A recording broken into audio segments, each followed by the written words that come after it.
Greetings to everyone.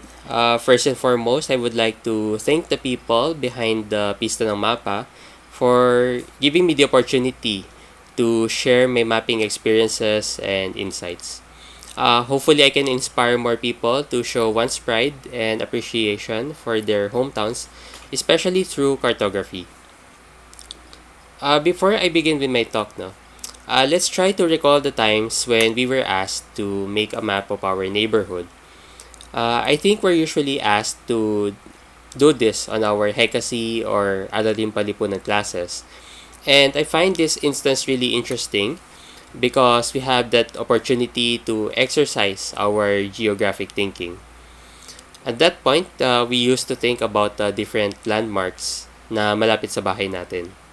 And relative to that, in my case, my geographic thinking focuses on my hometown, which is Las Piñas City, as well as its surrounding areas, since I believe that by knowing my place somehow allows me to know at least another part of myself. So from that, this will be the subject of my lightning talk. We begin with a brief introduction of yours truly, and then I'm going to share some reasons behind my love for map making, and then the processes involved on how I make my maps, and then some goals that I would like to achieve from my map making endeavor. And finally, I'm going to show some hometown maps that I have made just recently. Firstly, like most of us here, I believe, I also took up geography from the University of the Philippines.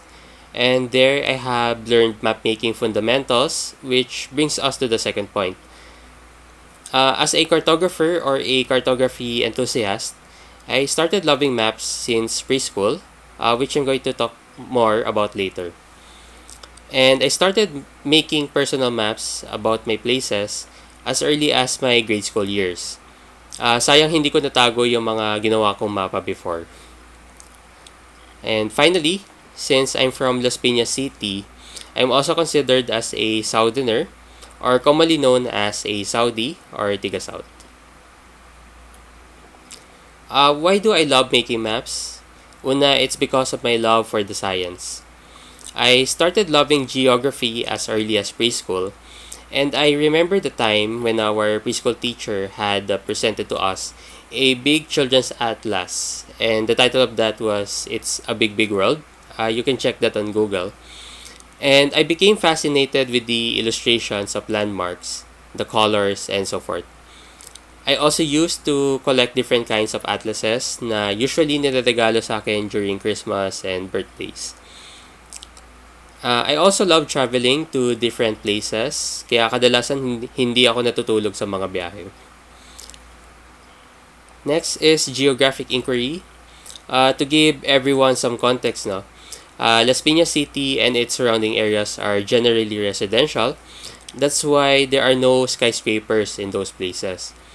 Kaya dati kapag bumabiyahe kami papuntang Alabang, which is a business district, I became curious on why there were tall buildings there. And I thought then, siguro, dahil malapit kami sa airport, daanan ng eroplano yung airspace ng lugar namin. And upon taking geography, I eventually understood a bit of zoning and some ideas about urban development. That's why I tend to understand more about this.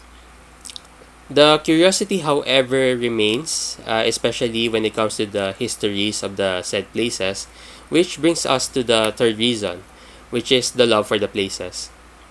And I find it nice to know the histories and cultures of every place, especially of our hometowns, since I believe that at least part of our identities is defined by our places of origin. Therefore, I began making the maps that I will show to you later, and through it, the learning continues. This point is also in line with the goal of South-based social media agencies such as South Snippets, Alabang Bulletin, Tiga South Ka ba, Dyan sa South, and so forth. Their aim is to provide local information and stories na before their existence, hindi pa ganun ka-abundant sa lugar namin. These maps served as my inspiration for my creations, And very enticing sa akin yung mga graphics or the way they present information.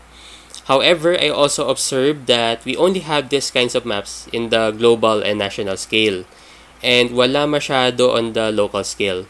That's why I thought this before, bakit hindi ko rin gawan ng ganyang klaseng mapa yung lugar namin?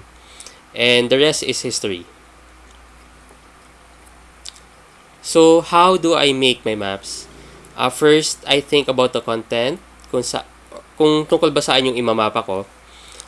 For my case, I generally get some ideas from other pages such as Mapmaker ni Sir David Garcia, who was my instructor before, and yung Philippine map ni Kid Soltis. Next is data mining, since it's really important that the information that we share are verified and reliable. Thus, I seek information from local institutions and historians, as well as sa mga readily available official records. Although medyo limited pa ako sa mga online resources due to the ongoing pandemic. In case of hometown mapping, malaking advantage din yung existing knowledge natin about our places na usually nakukuha natin sa mga kwento ng mga lolo at lola natin. And then we have design. At this point, I determine on which color choices and typefaces suit the map's content. I also seek some tips from YouTube, and very helpful din yung pag-enroll sa mga online courses on graphic design when it comes to considering map aesthetics, color choices, and so forth. And lastly, the map making process, where I combine and lay out the content, data, and design using mapping and illustrating software. At this point, I also make adjustments using photo editing apps. So through these maps, I am looking forward to gain our appreciation for our places. I believe that we have much more to learn about our hometown as we discover new information thanks to the improvement of existing technologies.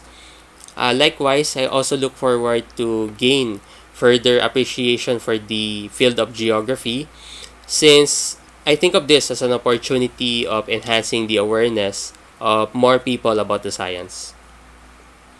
And with this appreciation and awareness, hopefully we can allow to have an exchange of ideas and information that could give new perspectives about our existing knowledge, about our places and the science. Through this, we can also convey knowledge through generations. So here are some of the maps that I recently made. The one at the left was inspired by the map that I presented to you earlier, the literal translations of country names. I'm also planning to update this since may mga nakuha pa akong additional information. The one at the right shows some basic information and trivia. For example, for the province of Laguna, I also displayed there the etymology of the said province. And this kind of map is what I am currently making. These maps show some notable landmarks, and these are inspired by the Intramuros Administration map. Medyo hinahasa ko pa yung paggawa ng mga vector illustrations, so more maps with more landmarks to come. This quote, I find this highly relatable sa naging discussion natin. This was said by Peter Greenaway, who is a Welsh film director. And he said, I've always been fascinated by maps and cartography. A map tells you where you've been, where you are, and where you're going. In a sense, it's 3 tenses in one. So, based dun sa naging discussion natin, no, maps have the ability to tell stories about our place na hopefully na pwede natin may pasa sa next generations. So, for more of my maps, you can like Maps of the South on Facebook or follow at Maps of the South on Instagram. Hopefully, we can inspire more people to show their love for their places through mapping. Again, thank you very much and have a great day ahead.